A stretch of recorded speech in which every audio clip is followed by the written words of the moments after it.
Alright, we're back. That was hilarious. I should put poison in my scotch more often. You can stop vomiting now, by the way. She passed out. Oh, do you need the antidote? Alright, here you go. I guess I should have let you know that the scotch was actually poisoned. Oh well, how about we get ice cream to make up for it? Your stomach's still too weak for ice cream, but you're never too sick to spend some quality time with Vera. She's very pretty, I will tell you that.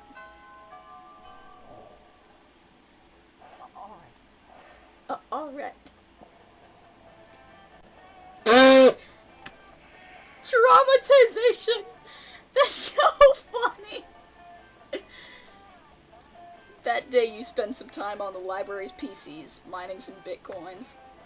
This is supposed to have something to do with solving algorithms and the rise of cryptocurrency. But you guess that nobody has actually any fucking idea how it really works. Anyway, you gain plus 2 bitcoins, which is equal to plus $2,000, which unfortunately is equal to 2 monster dollars, so plus 2 money. Sweet. You hear a cry of anguish. It sounds like several of your friends getting their asses kicked at a video game, and it is. You find Scott, Damien, Liam, and the Slayer. They're playing Federation of Fables, the infamous, super competitive MOBA. They spot you. Hey you, Rowan, we need your help. We can't let these noobs win. It's true. This is so serious that we've put our feud aside to team up against a greater evil. 13-year-old brats that think they're better than us at FOF. We were kicking their asses, but their jungler used a super special skill on our mage that cursed him to roam the desert for 40 years in real life. FOF developers are crazy as fuck. This game is insane. We need to destroy their base soon, or we'll lose. Or, you can trust me, I'm playing Wally Rex, Dino Diplomat. I'm in negotiations with one of them. If we reach an agreement, this senseless bloodbath will end in a peaceful truce. We need to destroy their base before Liam does his lame diplomatic thing. I'm Joe, the hole digger. I'm digging holes to see what happens. I might find a bone. That won't help us in any way, Wolf Boy. Not if I can find a super cool bone. Come on, Rowan, join this alliance. Let's fight the good fight. Now it all comes down to making the right choice. Which absurd character will be the game changer in this match? Gary the game developer, mighty creator of entertainment. No one! Just start dancing in a very stylish way. That always solves your problems, doesn't it? Not so creative. Man, I don't have creativity as one of my stats. Developing a game isn't a fun task. There's lots of risk and uncertainty. It's not a wise career to choose. Look at him. He's hiding in a bush while developing video games. Not smart. Go Gary! Fuck, the other team's Ibsen, the Viking bastard, is approaching the bush where Gary is. Everyone knows Vikings are strong against game developers. Ibsen has 2 battle axes. I don't think Gary is resistant to battle axes. I can't watch this bloodbath. Clearly Gary's dreams of creating a successful independent video game didn't include facing a Viking with a thirst for blood. Well, Gary's no longer a game developer. Now he's just a bloody carcass in a pool of his own excrement. I guess life is always full of unexpected twists. And we've lost.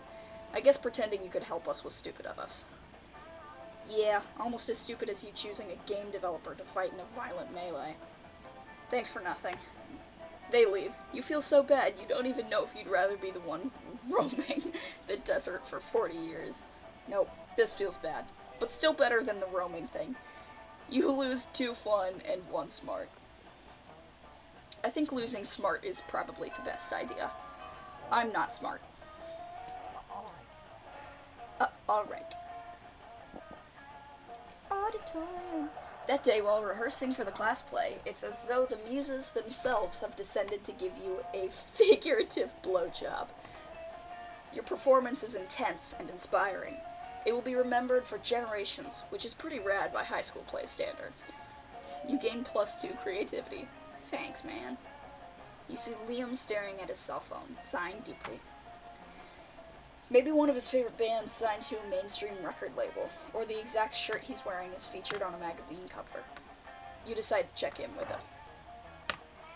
You know StartKicker, that vile website where people crowdfund projects not good enough to get real investors?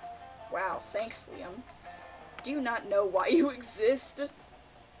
Well, today I found something of some interest. A time machine. I mean, it's clearly another terrible overpromise that will be released at least a decade after the due date. And in the end, it'll be way shittier than promised, like a toaster attached to a clock. A toaster attached to a clock. Genius! You discreetly write down the idea in your $1 million notebook. Let's see if you can beat those guys to market.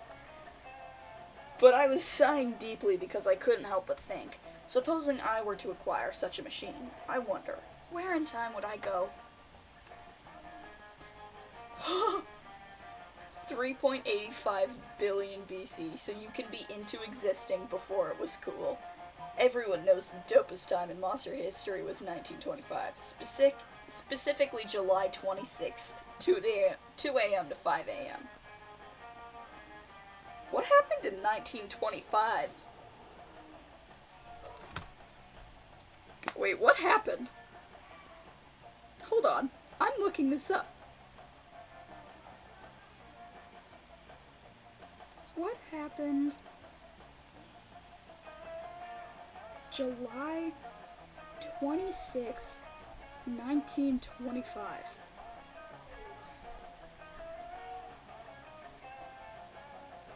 The French team of Robert Benoit and Albert Devoe ran the 1925 Grand Prix. Through the race was marred to death by the race was marred by the death of Antonio Ascari.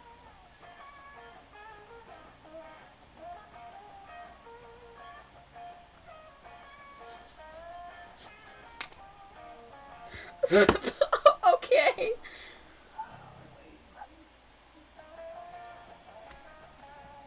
.85 billion BC, billions of years before anyone evolved any worthwhile opinions.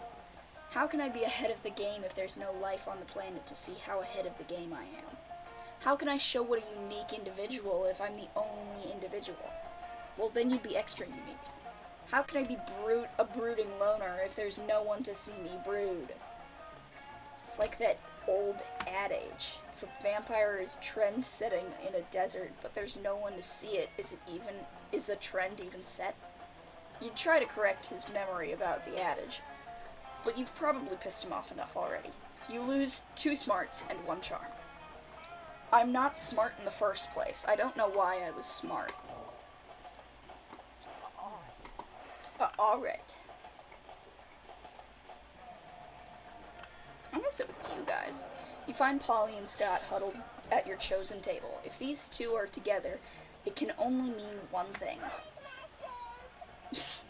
I hereby call this meeting of the Prank Masters to order. Prank Master Hal, present and accounted for. Chairman Geist, all dressed up and ready to prank. Hey, how come you get to be chairman? Well, which of us can throw chairs around the room with our ghost powers? Well, I don't have ghost powers, so... Oh, you! I get it. Chairman. But... No time to argue, Scott. We've got to come up with a baller food prank before the end of lunch.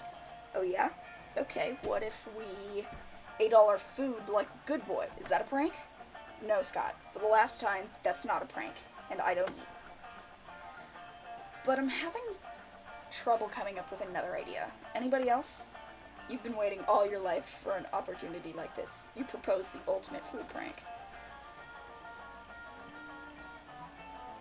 Replace all the food with chairs. Eat everybody else's food. I'm gonna do replace all the food with chairs. Yes!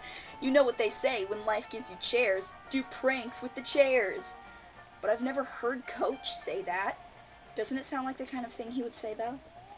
Yeah, it kinda does. How am I supposed to help, though? You're the chairman. Easy, Scott. Just be a chair. Oh, of course. Scott twists himself into an uncomfortable-looking shape. He seems happy, though. Like this? Exactly like that. Now up you go. Whee! Does this make me a chairman? Sure, totally.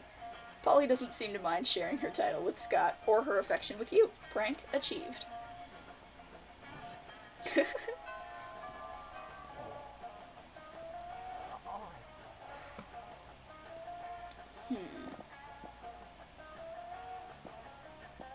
I'm gonna go outdoors. That day during recess, you start a half-hour rave that goes full crazy. You have no idea how it escalates so much. But at one point, there are like 300 people. Someone summons demons from a nightmare dimension. The consequences might distort the fabric of reality itself, but who cares? It's a rad party. You gain +2 fun. Scott strolls by, happily munching on something. Liam gapes at him, appalled. What on earth are you eating, Scott? This delicious new flavor of Fangles potato chips.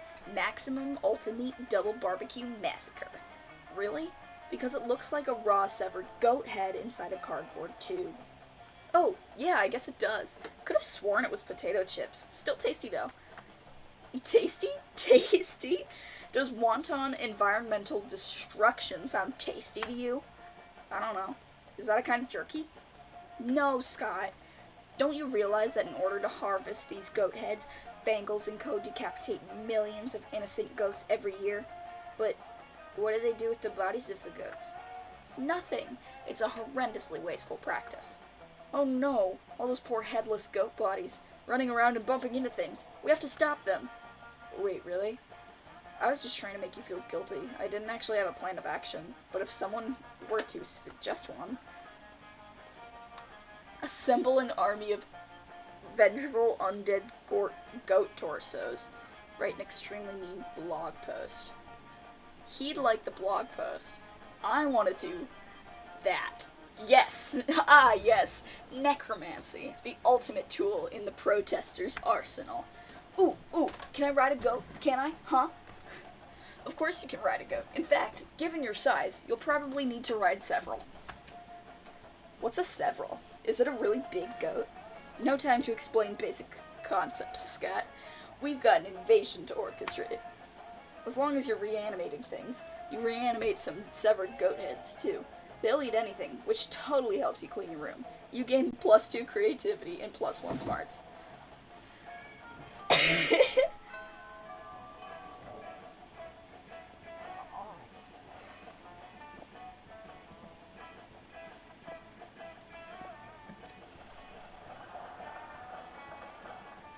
That day, while rehearsing for the class play, you aren't especially good nor inspired. For once, it seems you aren't getting the classic creativity boost from the auditorium. But afterwards, while talking to your classmates, you're having trouble conveying your point in a discussion, so you decide to convey it through music. You start singing, and suddenly everyone else joins you in a kick-ass musical number. It's so amazing that the people with whom you were arguing totally get your point, and change their minds once the song is over. You gain +2 creativity. Sick. But Liam isn't paying attention to any of that. He corners you afterwards to lecture you on moment-gram filters. What no one seems to understand about filters is that they're not about making pictures better. They're about making pictures browner and harder to see. That's why I use my own proprietary filter for almost all my photos. Infinite Top. It's also probably why I have only 6 moment-gram followers. But we must all make sacrifices for our art. In any case, I have to go. There's a dead rat in the parking lot. I simply must document. As soon as Liam's gone, Miranda peeks out of an air conditioning duct. Why are you in there? Oh, she's dressed like Daisy! Goodness, the situation is even more dire than I thought. If Operation Make Liam Popular again is to succeed, we must get started immediately. What's that? Why, yes, of course you're part of my operation. I unwillingly force people into my service all the time. Oh, you want to know why it's called Operation Make Liam Popular again? Well, he's been alive for, like, centuries, right? I'm sure he must have been popular at some point. I'll check the history books later. There's no time now. Phase 1 is getting Liam more moment-gram followers. I took the liberty of having my royal spies discover the password to his account, so we can give it a total makeover. But what to do? Use his account to post a bunch of porn and bomb recipes. Pay 1 million homeless people to follow Liam on Momentgram. What is porn? Never mind. If you suggested it, it must be something very classy and suitable. I shall put you in charge of curation. Porn away, comrade. You turn Liam's account into Momentgram's #1 resource for weird dicks and domestic terrorism. Shockingly, this turns out fine. There you are. I wanted to share the great news. I'm Momentgram Infamous. Apparently, my filter game was so edgy that the backwards administration decided to close my account. But not before I amassed over 3 million followers. They're all following me to my new website, hotliampics.com. Of course, I'm utterly devastated that my work has finally become mainstream. Yes, this is the worst, and I'm not at all happy or excited about it. Anyway, I have to go take pictures of my lunch. My fans are waiting. You're not sure they're waiting for what Liam thinks they're waiting for. But whatever works, right? You gain +2 creativity and +1 charm.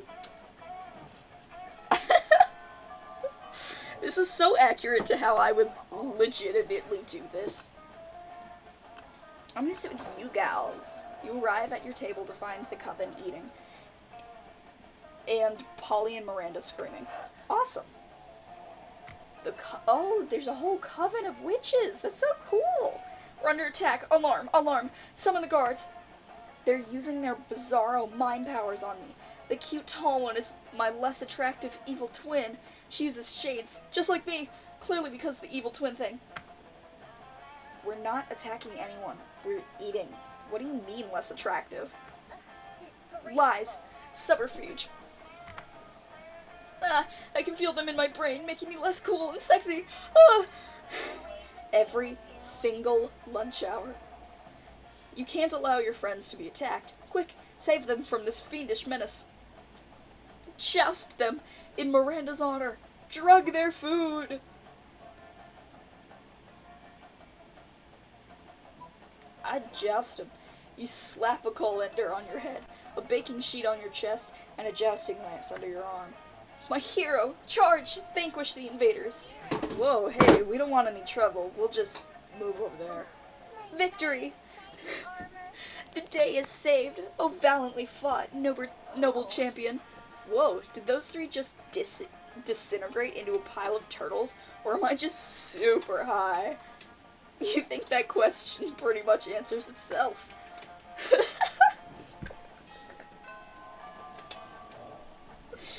Oh boy.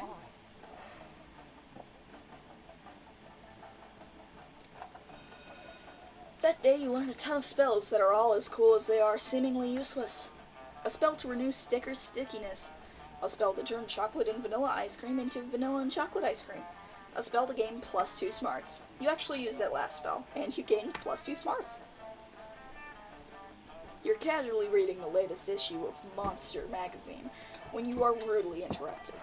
See, even Rowan, a sensible monster with a good head on his shoulders, and at least some plus smarts, is reading Monster magazine. Yeah, and that's bad, because we're warriors, so we need to fight. Scott takes the magazine from you and punches it. Hooray! Let's go solve another one of the world's major problems. No, Scott, we're social justice warriors. You see, Rowan, ever since our major success with the Fagles goat head debacle, we've taken it upon ourselves to stand up against injustice.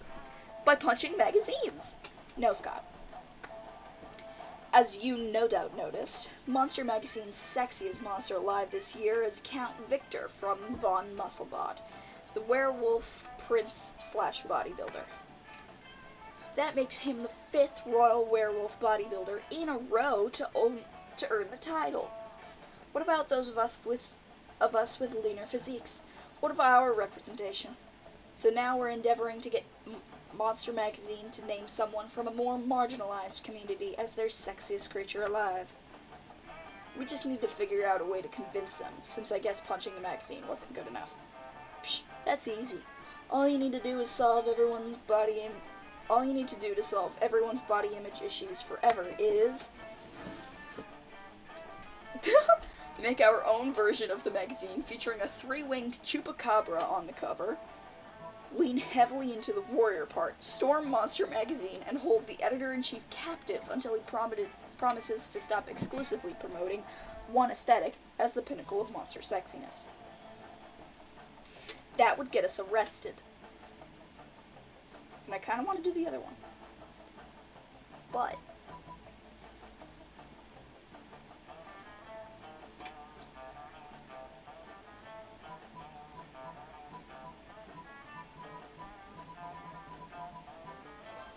yeah. Three-winged chupacabras. What a brilliant idea. Three-winged chupacabras are definitely an underserved population. I've played a sports game against someone exactly like that, and he's always wanted to be a model, but never thought anyone would want to do pictures of him. Now he can. You can, and you do. You do all the pictures and make a mock-up of your own monster magazine.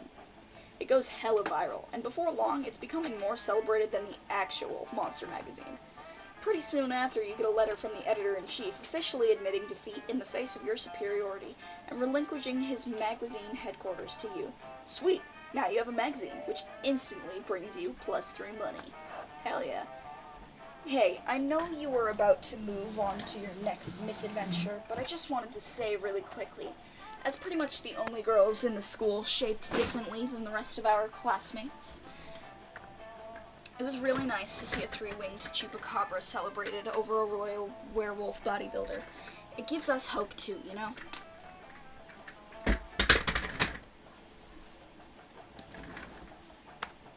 Aw, that was actually really sweet. The Coven is so much cooler when they're not babbling on and on about that end of the world bullshit and expecting your help with it.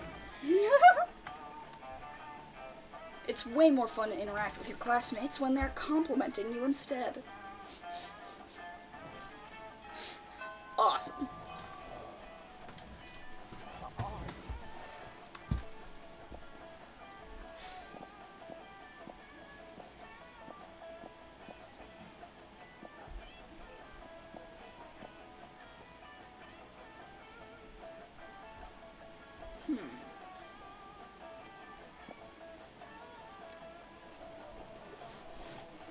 Back that shit.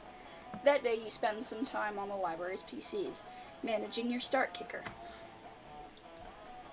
You deceive lots of people with a sensationalist video and impossible promises. Nice. Super Benito Bros.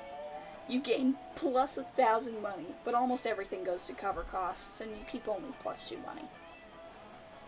Well, I got money. Afterwards, Miranda beckons you from a darkened corner. Psst, co-conspirator, over here. Phase 1 of Operation Make Liam Popular Again was an overwhelming success. Liam is internet popular. Now we just need to make him real life popular. And what better way by making him Prom King?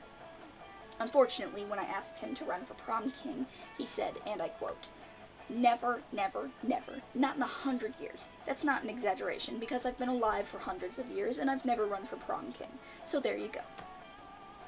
Which was clearly his cryptic way of saying he wants us to make him Prom King. My first thought was to murder the current Prom King after establishing Liam as his rightful heir, but I couldn't find any bloodline charts to work from, so I suppose we must engage in this democratic election the school is holding. Now, how can we secure a win for Liam when he is opposed to running or making any effort to win? Ooh. Pay 1 million people to vote for Liam for Prom King.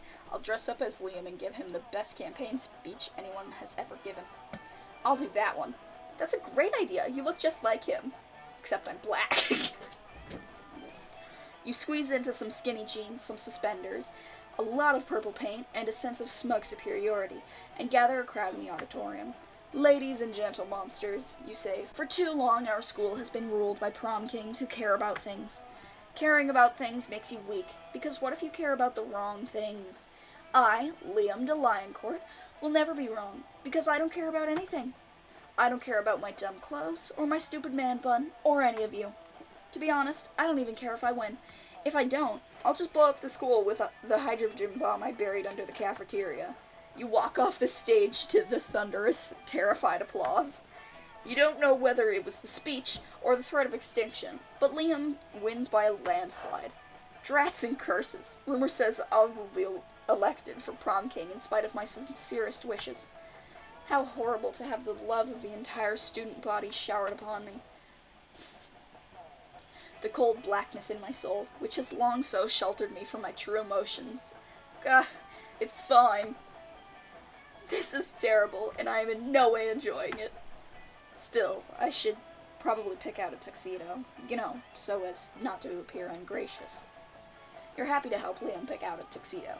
You even help measure his body. You gain +2 fun and +1 creativity. Sick. My only good traits are fun and creative, to be honest.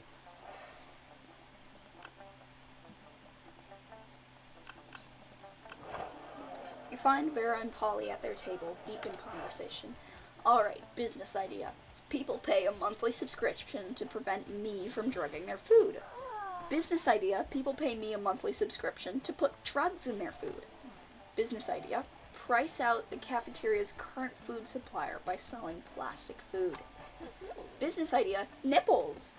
Just nipples? Yeah. Okay. Wait, business idea. Use clever marketing and food science to create the perfect new diet craze and sell it for an insane profit. That's actually a really good idea. Better than nipples? Yes. We just need to figure out what our new diet product would be. Tapeworms. They're gluten-free, dairy-free, 100% organic, and you can get them for free from sick cows. Meth! It's what's for lunch. Let's do tapeworms. What a delicious idea. But what about for, ghosts and stuff? Ghosts won't lose weight, too. We'll just sell ghosts of tapeworms alongside the living ones, naturally. Where are you gonna get tapeworm ghosts? Simple. I'll just kill tapeworms with unfinished business, which is pretty much any tapeworm, honestly. They're very ambitious. Well, all of my objections to this plan are solved. Scam away. Soon, Vera's new slender friends are all the rage in the cafeteria, and she seems to tolerate your presence even more. And everybody's losing weight.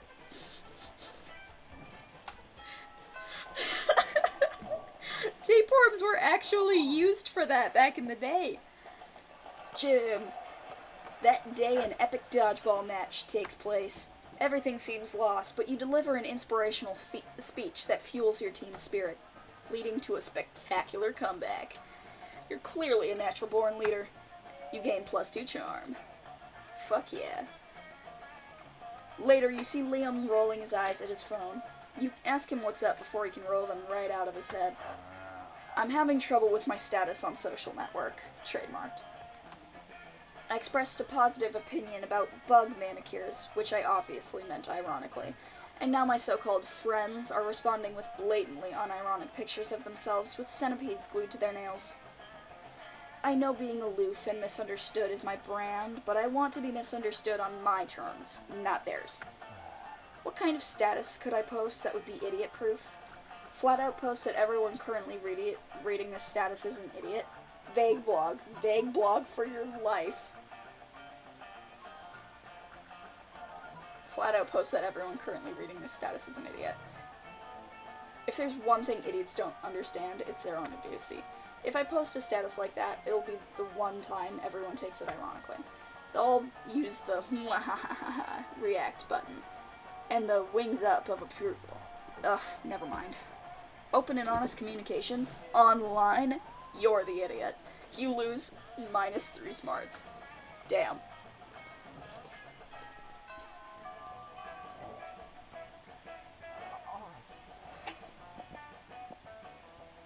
I like the auditorium. That day, while rehearsing for the class play, you do a terrific job at acting. You act so hard that some of your classmates in the audience throw roses at you. 7 roses, to be exact. Damn, roses aren't a valid currency or stat in this game. Anyway, you check your converter app to see if this could translate into something a bit more useful. Huh. Seems 7 roses equals 2 creativity points. Sweet, you gain +2 creativity. I'm so fun and creative. And charming.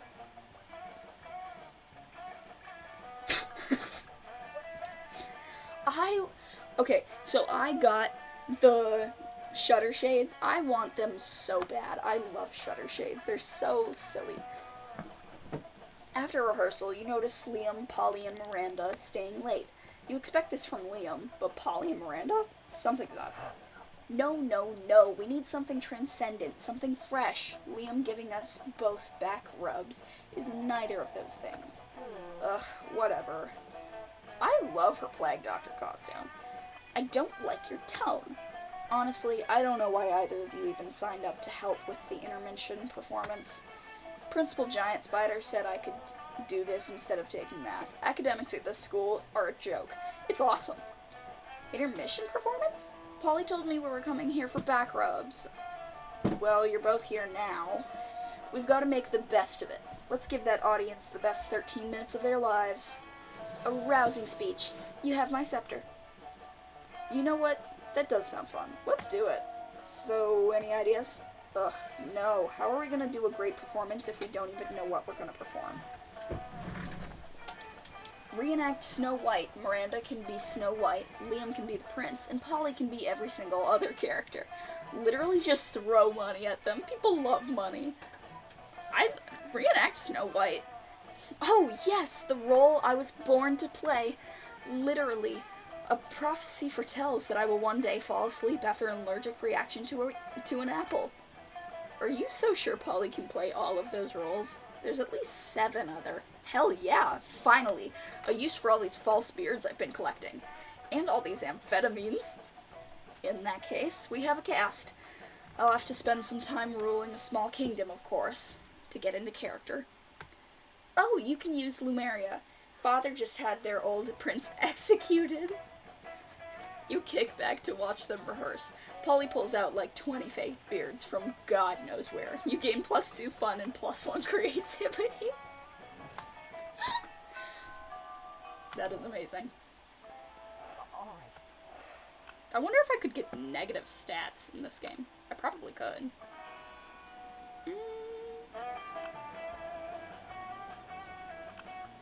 I like you guys. I like Vera, especially.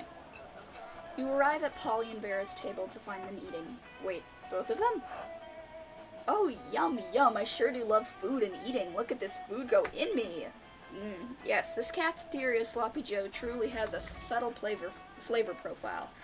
Finally, you notice the cause of this absurdity. A well-dressed businessman sitting at the next table, watching both women intently. Oh yeah, I know you like this, baby. My eating is realistic and erotic. Be cool, Polly. The man wants to pay us for eating in front of him, not screaming about eating.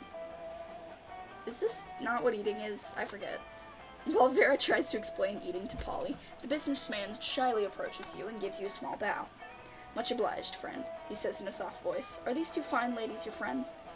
I must confess that I have searched far and wide for a suitable candidate to fulfill my rather unusual fetish, paying a student at a high school for monsters to eat food while I watch politely from a distance. But I find myself unable to choose which of these 2 beauties to hire. The snake-headed one possesses a certain grace. Yeah, pay me, motherfucker. Pay me to do a thing I was going to do anyway. But the translucent one has such passion. I don't even want the money. This is just fucking weird and I love it. In your opinion, the businessman finishes, which would be the wiser choice on my part? The Gorgon, obviously. Look how many mouths she's got on her head. The ghost for sure. I've never seen someone eat so convincingly. She's got extra mouths. The businessman strokes his chin and nods. You have a point, he says. The ghost only has 1 mouth. Also, food seems to go right through her. This Gorgon, meanwhile, has countless mouths. Such value. Value is right, Pervo. 1,000 in cash, up front. You pay for all my meals, and you give me your pants. Holy shit, he's doing it! He's doing it! He's getting naked! Vera's able to convince the businessman to pay for a fancy dinner for you and her. It's a little creepy with him watching the 2 of you, but you get over it.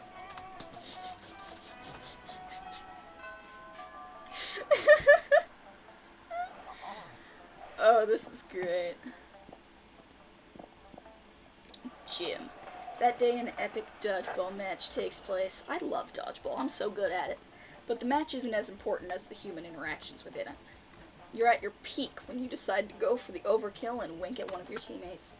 He's totally mesmerized. It's the most epic wink ever. Damn, you know how to win over people's hearts. You gain +2 charm. I'm so charming and creative and funny. You guys can't see it, but I have 9 smarts, 7 boldness, 15 creativity, 13 charm, 16 fun, and 7 monies. With that out of the way, you hurry away to your secret meeting with Miranda. Well done, co-conspirator. Operation Make Liam Popular Again is a rousing success. And, for the record, I did discover that Liam was popular for a 3-month period in the early 16th century, so the name fits. All that remains is for us to wait for prom and celebrate your deception.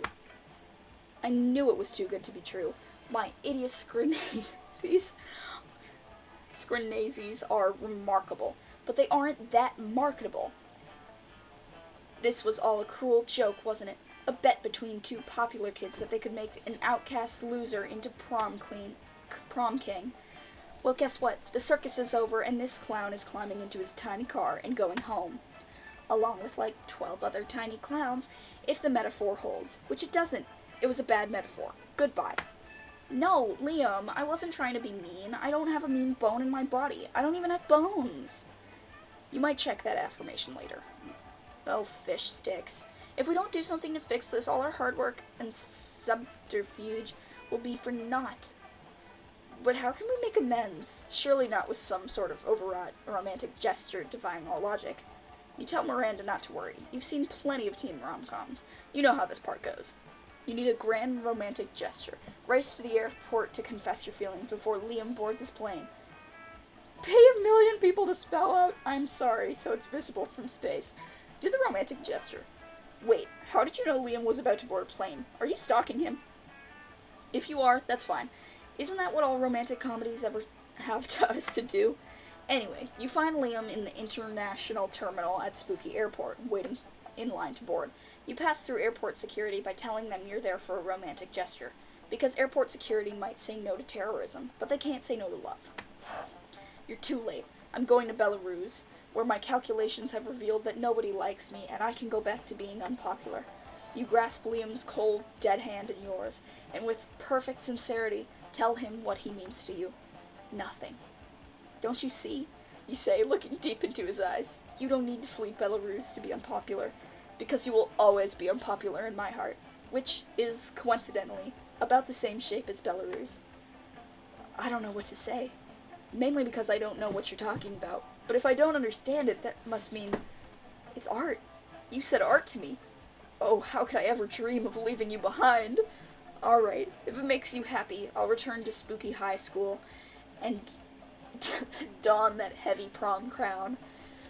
But only because I know that no matter how unpopular I get, there will always be one person who thinks I'm only so-so. I mean, yeah. The people in the airport line clap and cheer, clearly not understanding anything you two just said to each other. Liam accompanies you back to the school, and you gain +2 creativity and +1 smarts. Also, you should visit a hospital, since your heart being the shape of Belarus can't mean anything good health-wise.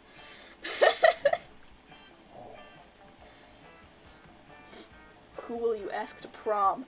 Ooh. None of them. I didn't know I could choose none of them.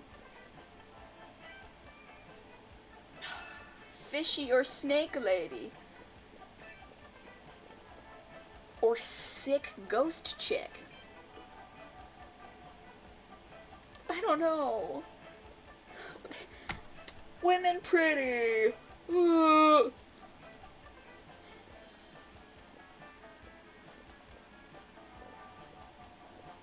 I haven't even met you. You're goofy as hell. I told you you mean absolutely nothing to me. I drank poison for Vera. I'm gonna pick Vera. I drank poison for her. You finally pluck up your courage and ask your beloved to go to Monster Prom with you. You're asking me to go to the prom with you? Sorry, I'm focusing on my career. My career and not dating losers like you. Bye, loser. You couldn't get a date for Monster Prom. Actually, you couldn't get a date for the rest of your life. Some nights, alone in your bed, you wish sadness was an STD, because at least then you wouldn't be getting so much of it.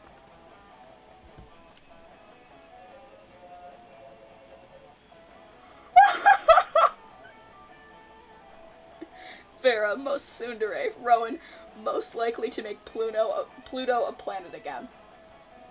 I do want to make Pluto a planet again. Pluto deserves it. Well, this has been Monster Prom. I don't know if I'll, record doing any of the other outcomes and endings. You can probably just go do those on your own, because I will be linking this in the description. So, have fun, everyone have a wonderful, wonderful day, and I will see you next time. Bye-bye!